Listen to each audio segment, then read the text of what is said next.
बड़े प्रेम से आराध्य के चरणों में बंधन विराजमान डॉक्टर मनीष श्री विजय कुमार के चरणों में बंधन।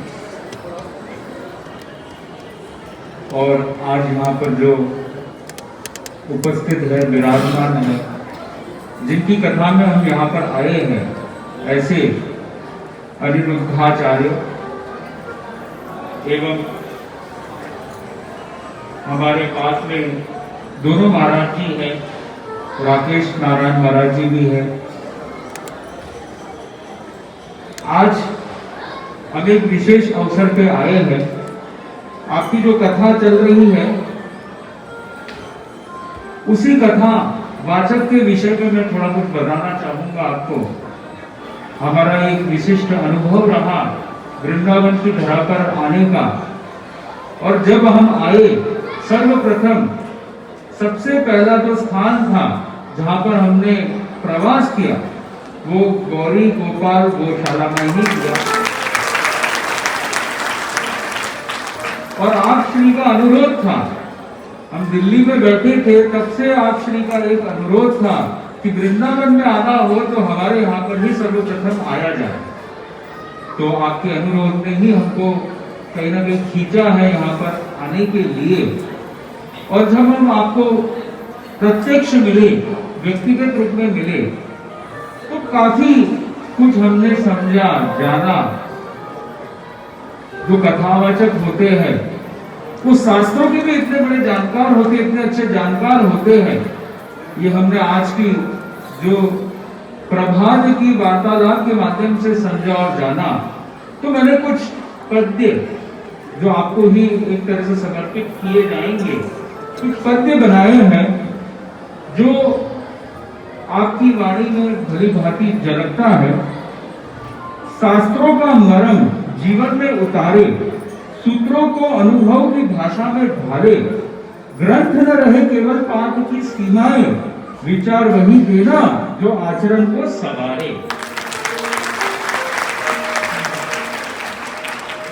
ऐसे ही आपकी जो मैंने वाणी देखी कि अब हम जब अलग अलग जो वृद्ध माताएं हैं उनका जब हम अवलोकन कर रहे थे, तब जो एक मधुर वाणी से आप पुकार रहे थे, मैया मैया, तो ये हमारे हृदय को भी छू गया।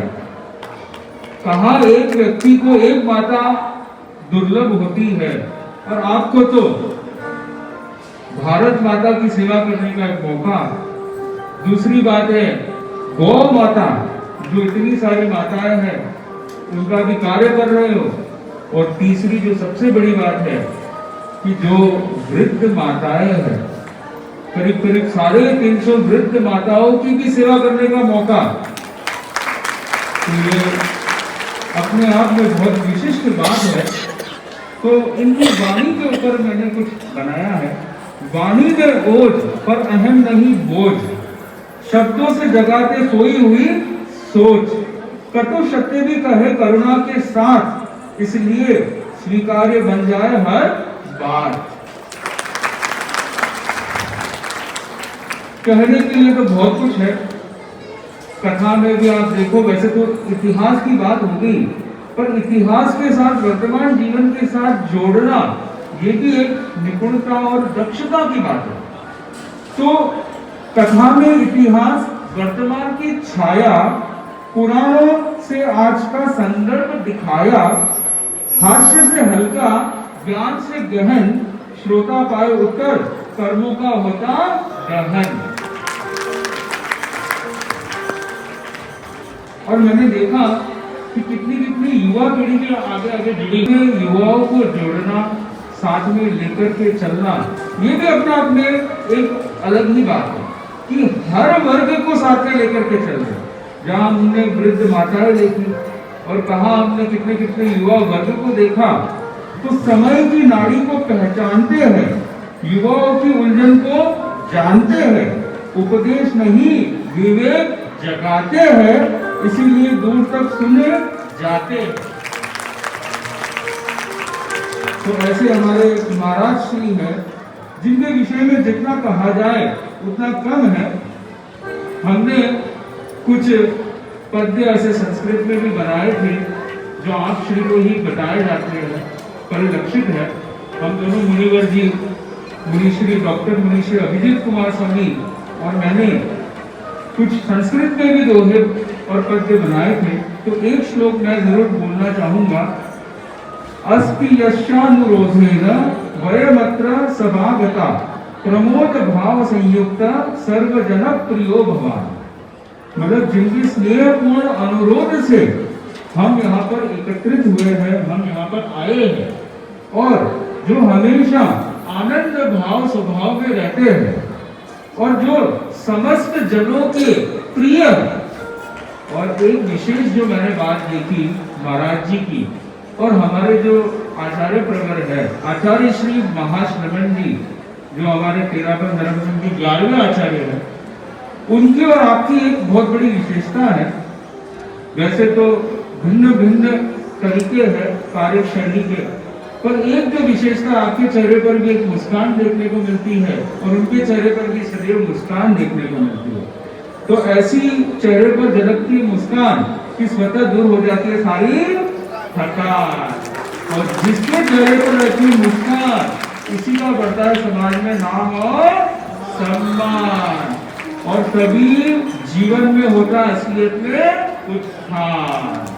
तो हमारा परिवार हो या संतान, सबके चेहरे पर हमेशा रहनी चाहिए मुस्कान।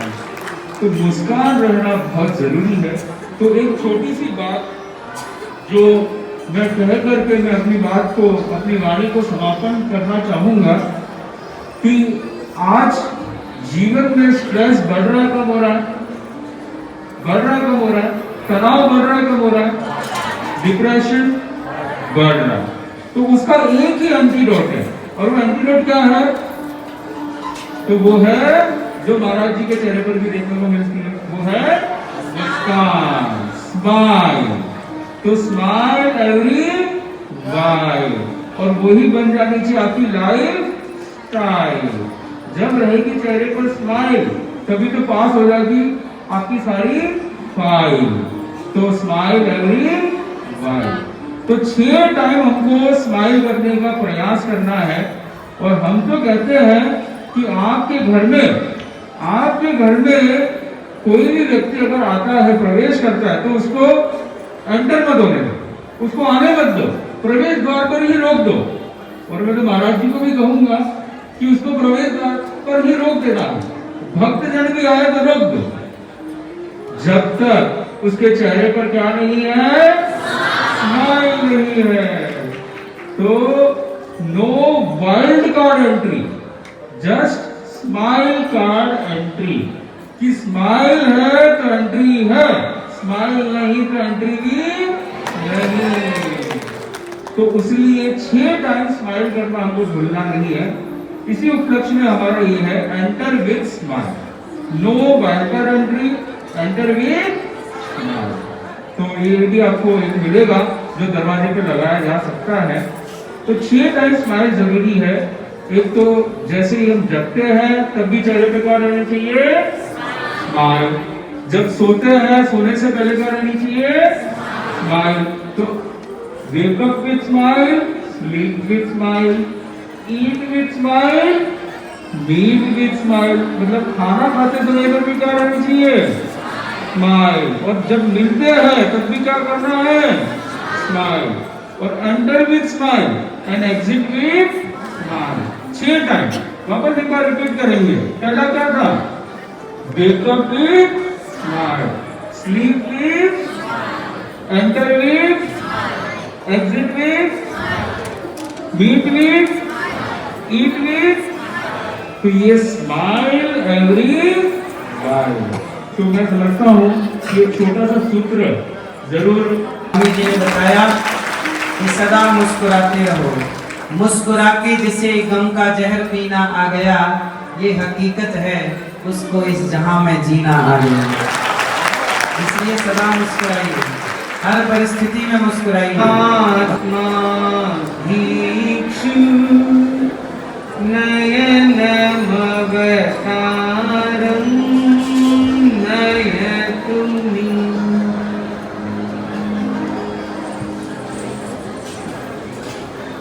ज्योतिपुंज योग प्रधान गुरुदेव के श्री चरणों में भावपूर्ण नमन। अनिरुद्धाचार्य जी महाराज, मुनि जागृत कुमार जी, राकेश नारायण जी महाराज और यहाँ जुड़े हुए सभी ऊर्जा, उत्साह और भक्ति के साथ समुपस्थित सभा के सभी युवा, आज हम देख रहे हैं किस तरह भक्ति के रस में प्रवाहित हो रहा है ये समाज। अनुरोध करने वाले अनेक होते हैं, पर अनुरोध को स्वीकार करने वाला कोई कोई होता है।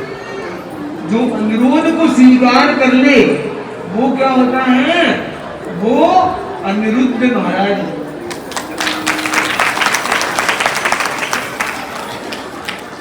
और कई लोग होते हैं जो अनुरोध को नहीं मानते हैं, वो समझ नहीं पाते, वो क्रुद्ध हो जाते हैं। तो आपको सोचना है कि हमें क्रुद्ध होना है या अनिरुद्ध होना है।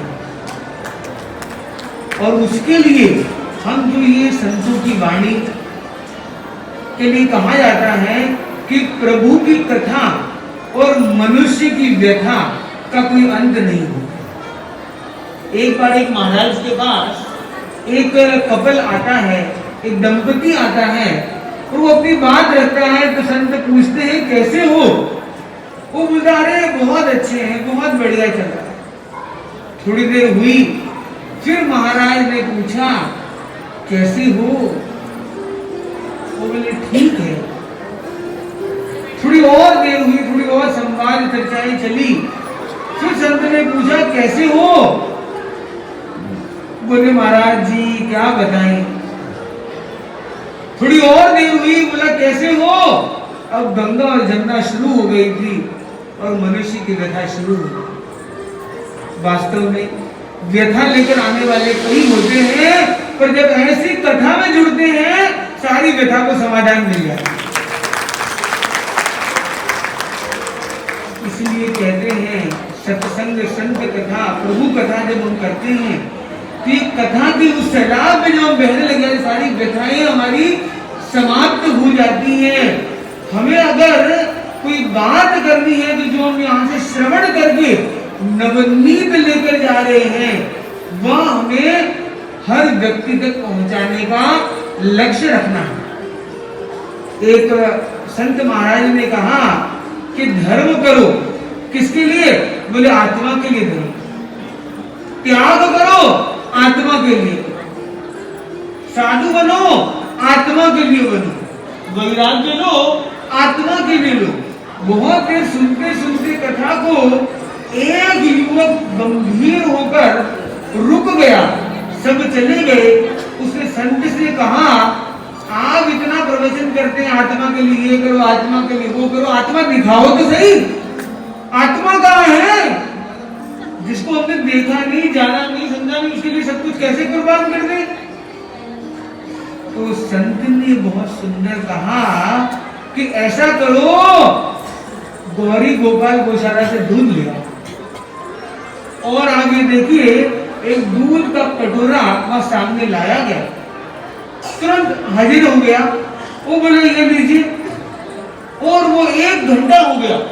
अविलंब गति से संत भी देख रहे हैं और वो भी देख रहे हैं, उस दूध की ओर दृष्टि बनी हुई। वो बोले कि बाबा पीना दूध है, देख रहे क्या तत्व?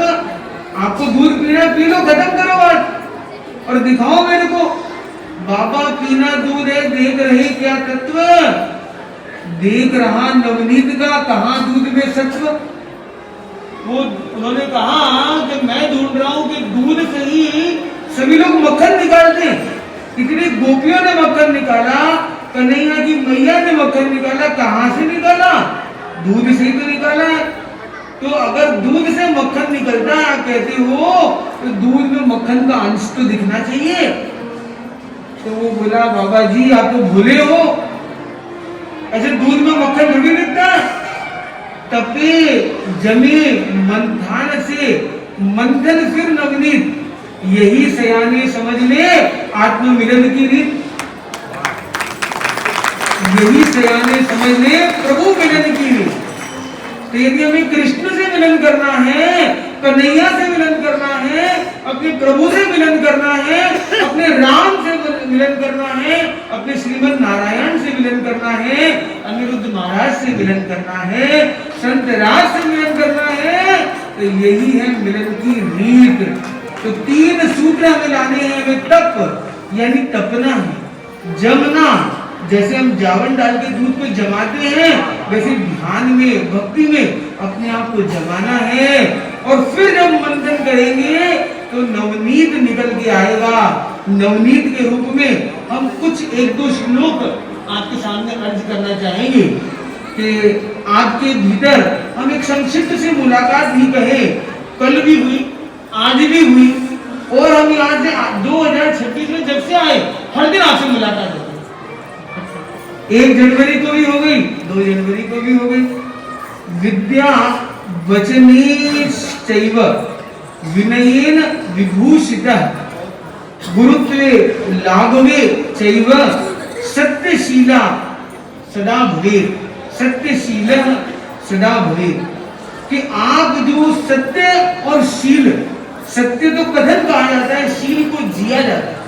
जो सत्य और शील का संगम होता है उसके लिए जरूरी है कि आपकी जो वाणी है वो न केवल वाणी से, न केवल विद्या से, बल्कि साथ साथ में विनय से आप विभूषित होते। 3 भी आपके पास, विद्या, विनय और वाणी का वैभव, और इस कारण आपके पास गुरुत्व भी है और इतनी विनम्रता लूटी लाघव, मतलब उतना हल्कापन भी आत्मा। तो उस हल्केपन के साथ आप सबको तारते रहते। आपकी वाणी जो है आलोकदायिनी वाणी, यूनाम सत पथ दर्शिनी, धर्म बोध प्रदा नित्यम, भ्रांति नाश करी सदा। सभी भ्रांतियों का नाश करने वाली, भीतर में धर्म की क्रांति लाने वाली, मन में शांति लाने वाली एक वाणी हमें सुनने को जब मिल जाती है तो जीवन मानो तृप्त हो जाता है। तो वास्तव में आपकी इस कथा में आकर हमने जो कुछ वचन आपके यहाँ सुने, जिस तरह से गीतात्मक गति से आप एक गतिशील करते हैं ज्ञान को, तो ऐसा लगता है कि और सुनो। कुछ लोगों को सुनते बोले बोर बोर, आपको सुनते लगता है मोर मोर। तो कन्हैया जी तो है, उनको तो कहते हैं माखन चोर, और महाराज को हम कहते हैं मोर मोर। और इस यात्रा को प्रवाहित करने में हमारे आशीष जी और हमारे चंद्रकांत जी चौरड़िया, इन्होंने काफी अच्छी गति दी है, वो भी यहाँ कल होंगे।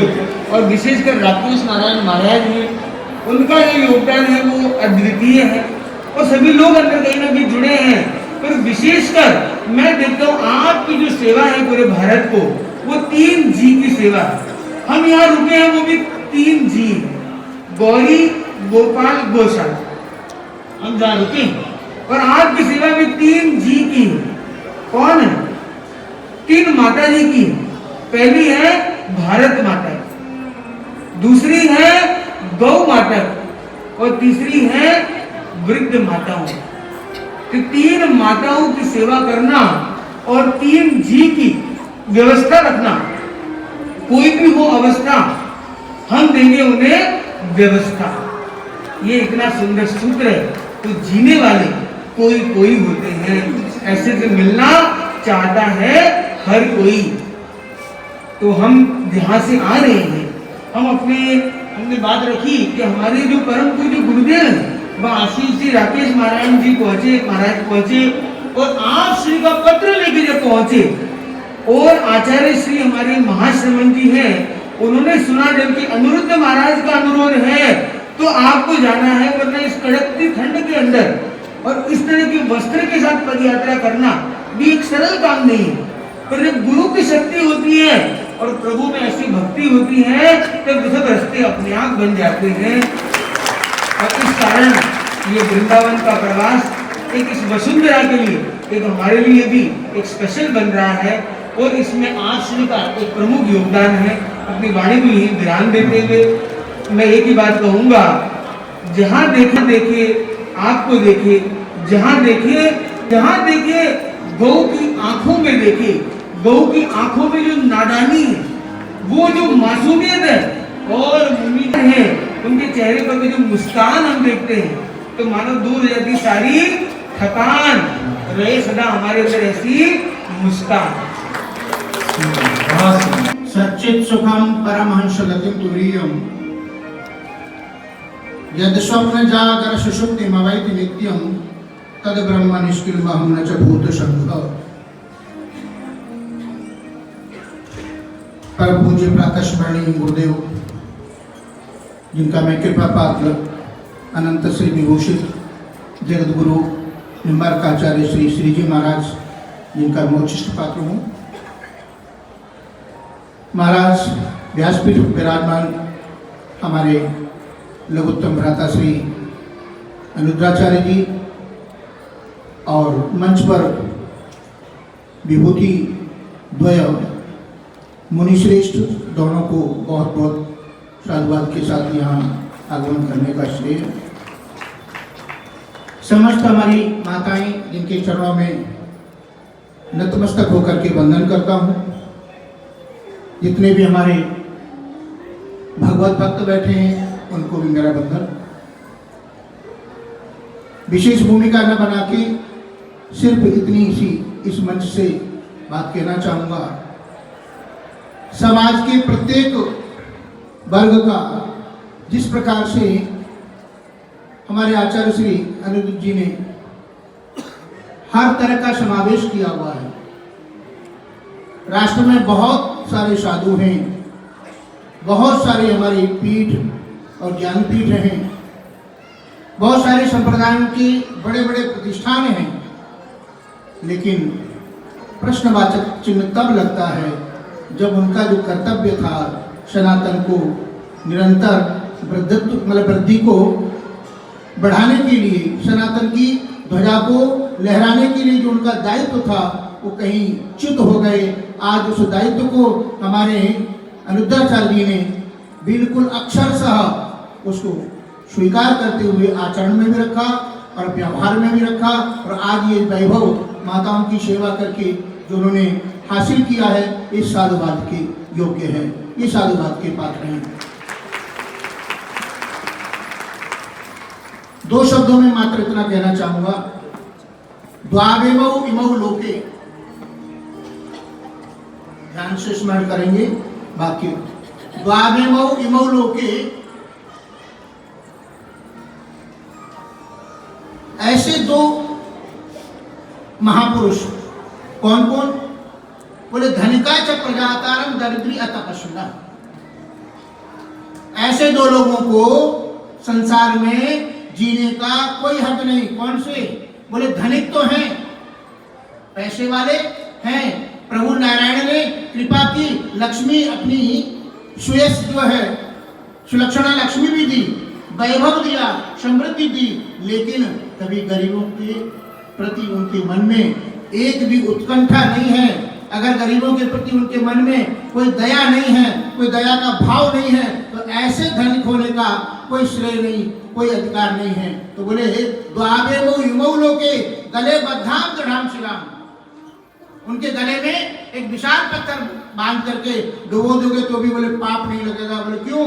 बोले उनको संसार में प्रभु ने अगर कृपा की, समृद्ध बनाया, लक्ष्मीवान बनाया, तो उनको उनका दायित्व था समाज के प्रति, समाज की सेवा करना, गरीब को दान देना, या जो असहाय है, असमर्थ है, हमारे अनिरुद्ध जी ने उस चीज को सार्थक कर दिया, उस शब्द को, कि कोई भी गरीब हो, कोई भी असमर्थ हो, कोई अनाथ हो, चाहे माताएं हो, कोई भी हो, वो उनको यहाँ इस संस्थान में सब प्रकार का श्रेय मिलता है, आश्रय मिलता है, यहाँ वात्सल्य मिलता है, और उनकी सेवा स्वयं जाकर के एक एक माँ से जाकर के मिलते हैं। इतने भाव से अपना भाव प्रकट करते हैं कि उन माताओं की आंखों में अश्रु आते हैं।